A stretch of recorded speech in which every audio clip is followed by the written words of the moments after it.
Merhaba arkadaşlar, Developer Reaction kanalına hoş geldiniz. Bugün yeni bir videoyla karşınızdayım. Kimi dinleyeceğiz bugün? Tabii ki Low Bites dinleyeceğiz. Low Bites'ın Soldier Stand Solitarily isimli parçasını dinleyeceğiz. Uzun süredir yorumlarda çok sık tavsiye ettiğiniz bir parçaydı ve nihayet onun sırası geldi. Sözleri ilginç bir şekilde Asami yazmış ve müziği de Miyako yapmış. Ee, Dediğim gibi bugün onun sırası, şarkının sırası. Bakalım çaylar kahveler hazırsa başlayalım. Bize neler hissettirecek bakalım şarkı.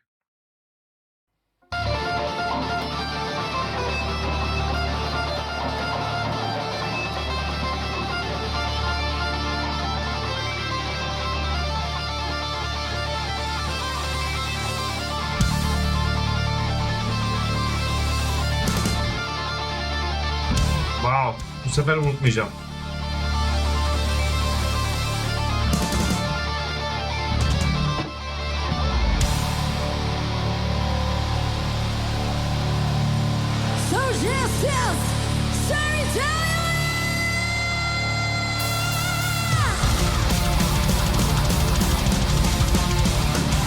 Wow. Çok hızlı başladık.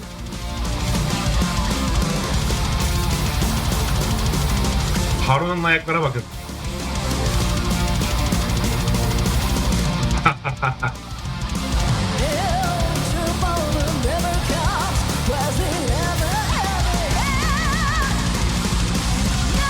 Wow.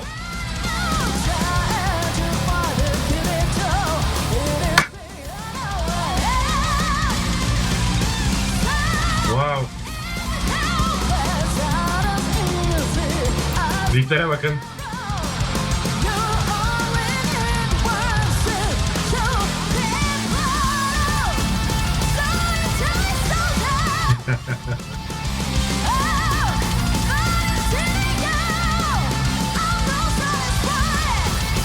Ayaklara bakın ya.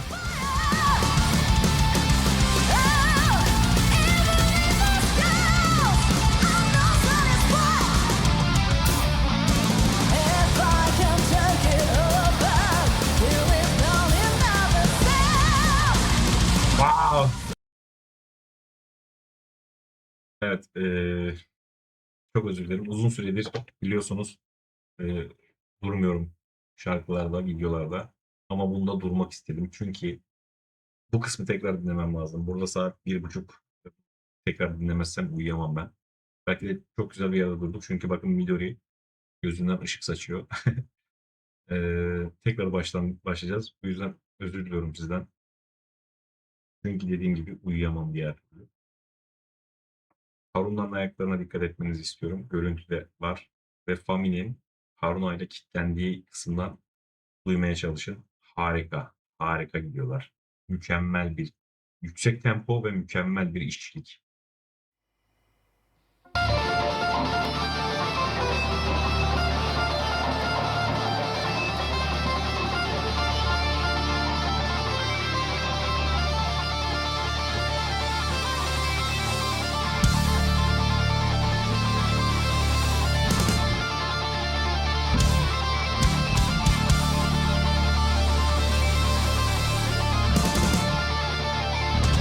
Mükemmel bir intro.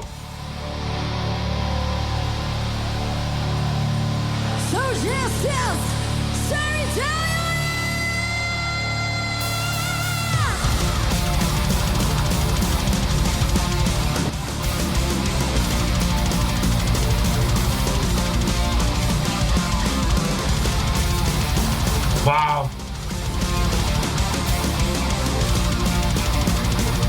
Fami hep gülüyor.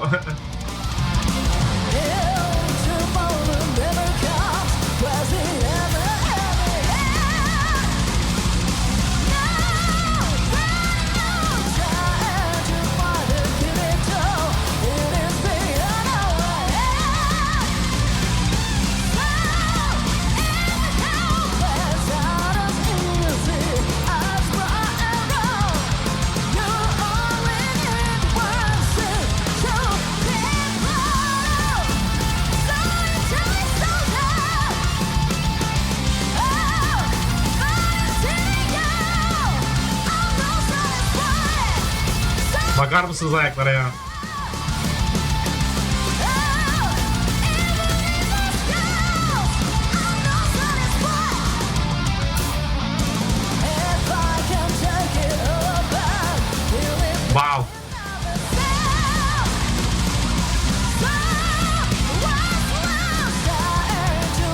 Selamlaştılar.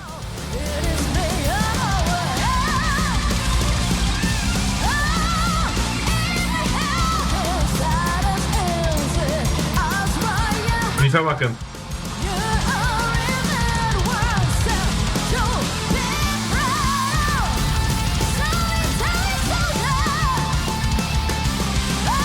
Bah. Haruna da söylüyor. Midori de söylüyor.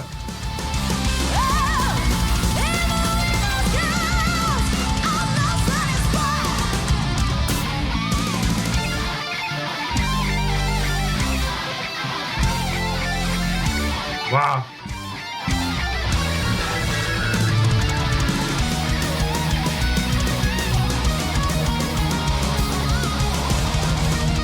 Bak bu melodiye dikkat edin.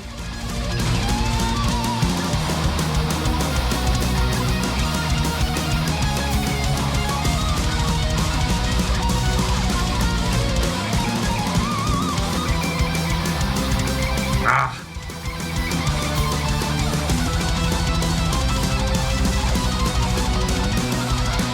Wow.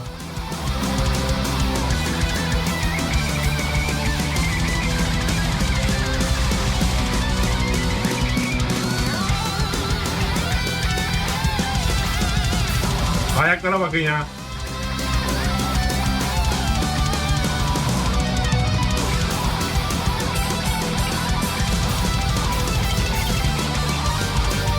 Wow.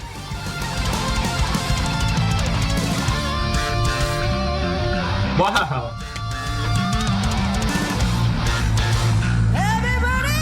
Aferin Fami sana.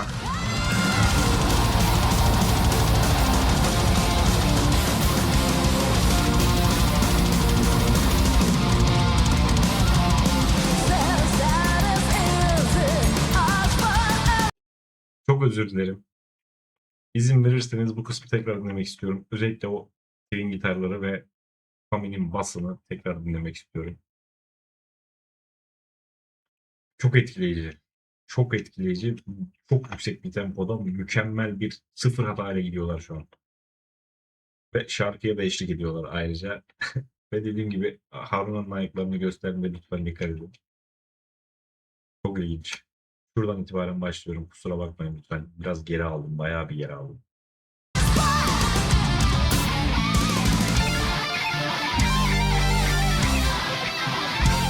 Çok fazla şey var ve hepsine dikkat etmeye çalışıyorum.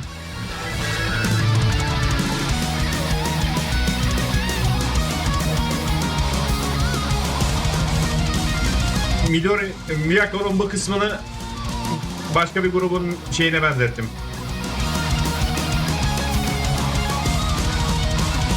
Yine Japon bir grup bu arada.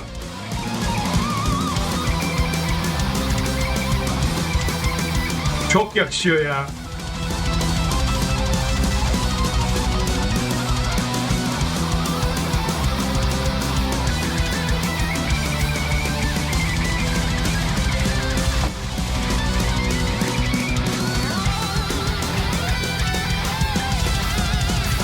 Shadowmaker'ın girişine benzettim.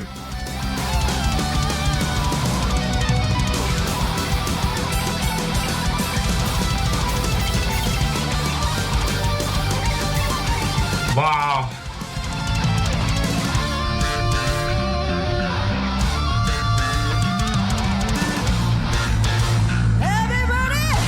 Wow.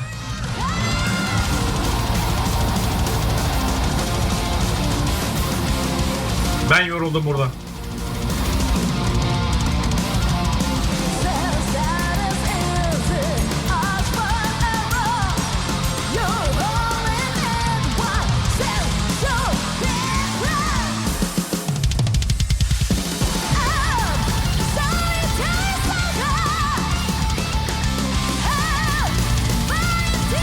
Baksanıza ya.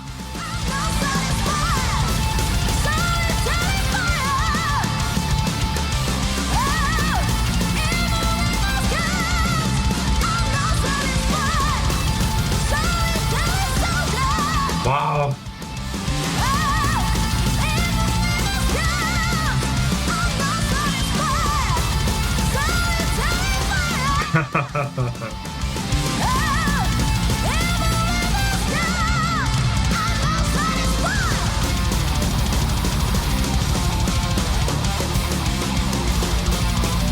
Wow!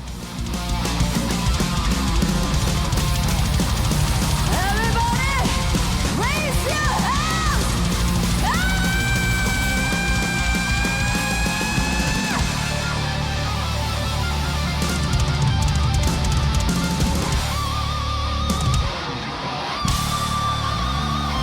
Wow! Thank you so much. I love you, we love you. İyi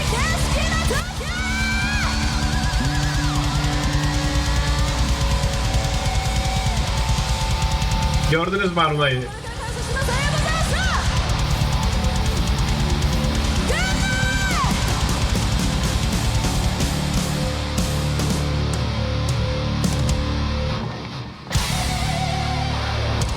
Wow!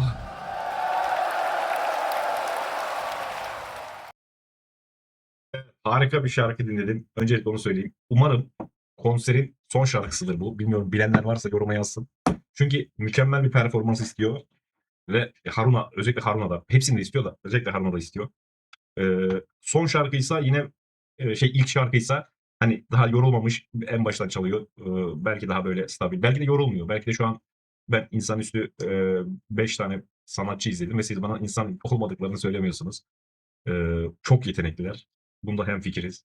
Ve dediğim gibi umarım ilk şarkıdır. Çünkü son şarkıya kadar bu şekilde bir performansla geldiyse normal insanların yapacağı bir şey değil. O benim şüphelerim haklı çıkıyor diyebiliriz burada. Mükemmel bir şarkı dinledim. Çok yüksek tempolu yine. Bir savaşın metal formuydu diyebiliriz bunun için. Ee, Aslında şarkıyı tek bir kalıba sokmak da zor. Bence bu eser e, speed ve power metalin hızını ve epikliğini, neoklasik heavy metalin o asil ve teknik dokunuşlarıyla birleştiren bir şaheser diyebilirim. Hem çok hızlı hem çok saldırı hem de matematiksel bir müzik dehası söz konusu. Yine 190-200 BPM'lik bir şarkı dinlediğimizi düşünüyorum. Power metal temposunda ilerledi sürekli. Double kick hiç durmadı Haruna'nın. Evet, Ve burada araya giriyorum. Sırada günün sorusu var. Sürekli videolarımızda, tepki videolarımızda Gallop ritminden bahsediyoruz. Sizce Gallop ritim bilek mi yoksa sabır mı? Ne demek istiyorum? Onu açıklayayım. Bu Gallop ritmin gitarla alternate picking yani aşağı yukarı ile mi yoksa down picking ile mi sadece aşağı vurarak mı çalınması konusunda ne düşünüyorsunuz? Bir önceki videoda topluluklarda, yorumlarda bu tip bir konuşma geçmişti ve ben ekonomik olarak en minimal harekette çözmeleri yüzünden bu şekilde çaldıklarını söylemiştim. Siz ne düşünüyorsunuz? Bu konuda onu merak ediyorum. Onu soruyorum şu an.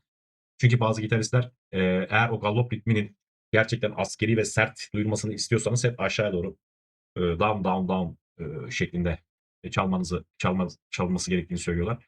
Yine 190-200 BPM'lik bir tempo canavarı şarkıda aşağı vurarak çalmak ciddi bir kondisyon işi. Ayrıca ses daha böyle homojen ve vurucu olur ama bileği de mezara götürür. Öyle söyleyebiliriz.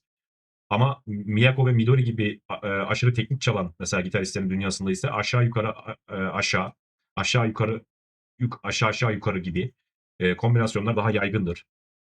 E, Ve dediğim gibi bu tempo canavarı 190-200 BPM'lik bir şarkıda tüm notaları aynı netlikte duyurmak için o enerjiyi sonuna kadar korumak için alternate picking şarttır mı bilmiyorum. Size soruyorum o yüzden.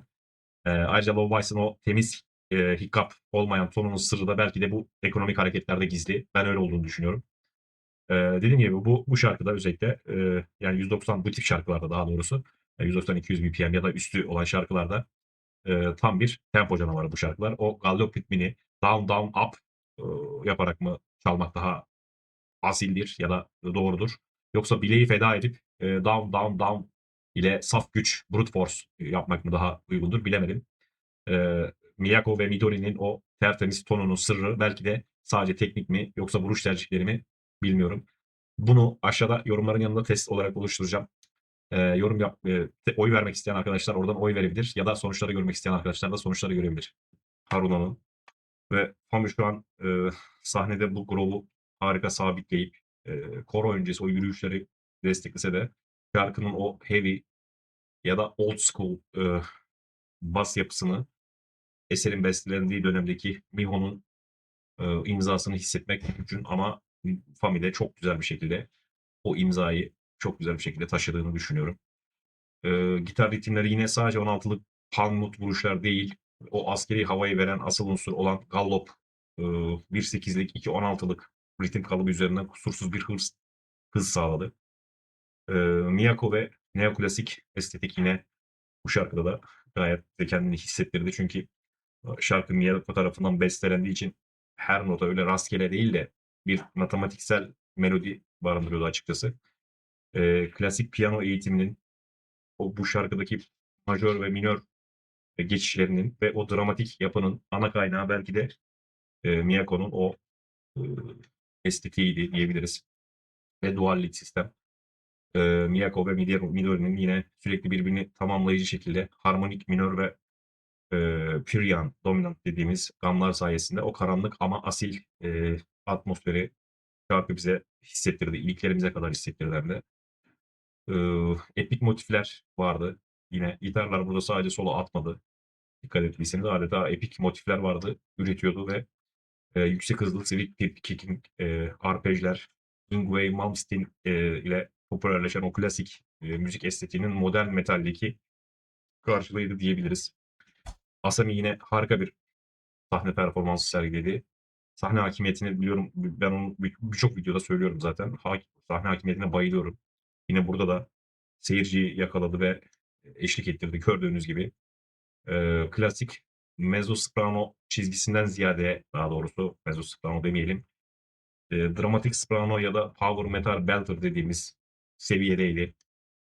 Ve yüksek notalarda o netlikten asla taviz vermeden, özellikle o son nakarattaki yüksek değişim, nakarattaki ton değişimi daha doğrusu, change, o yalnız savaşçının zaferi hissini zirveye taşıdı diyebilirirs. Soldiers'tan Solitary'lik haykırışının şarkıdaki hem melodik zirve hem de duygusal bir kırılma noktası olduğunu düşünüyorum. O ilk giriş riffinden itibaren dinleyiciyi direktmen böyle alıp savaş meydanının ortasına atan epik bir açılış vardı. Dediğim gibi orayı 2 defa dinledim. Dikkat ettiyseniz. Ve iki gitarın yine dediğim gibi imzası haline gelen Low Bice'ın iki gitarın birbiriyle konuştuğu melodik geçişler yine mükemmeldi. Ve orada bir tane de sürprizimiz vardı. Fami vardı. Fami de tek başına arada solo yaptı. Klasik müziğin teorisiyle örülmüş, sweep tapping ve melodik tırmanışlarla dolu bir low bites kimliği diyebilirim bu şarkı için. Ve ritmik yoğunluk artarak o şarkının bitmesindeki temadaki o amansız mücadeleyi kusursuzca tamamladı diyebilirim. Bu tarzın bence Japon sahnesindeki X Japon ya da Galnerius gibi çok güçlü bir geleneği var. Ve Low Bites bu bayrağı kadın bir grup olarak bence dünya sahnesinde en sert bir şekilde taşıyan isimlerden bir tanesi ya da direkt taşıyan diyebilirim. Eee, hız, teknik kalite, vokal gücü, epik solo yapısı, grubun en kahramanımsı belki de eseriydi diyebilirim.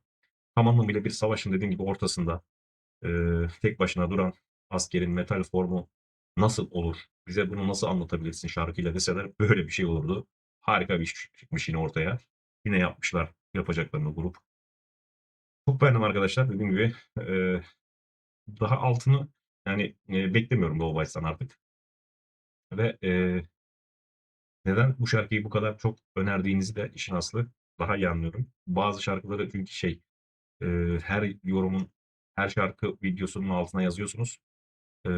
Gerçekten de onları belki sona bırakmışım ama gerçekten de değiyormuş. Çıtayı çok güzel koymuştum. Şarkıya başlamadan boş bir çerçeve çizmiştim ve içini dolduracaktım dinledikten sonra. Şu an tamamen doldurdum o çerçevenin içini. Hayalimdeki gibi oldu açıkçası. Çok keyif aldım dinlerken. Umarım siz de keyif almışsınızdır. Bir sonraki videoda tekrar görüşelim olur mu? Hoşça kalın.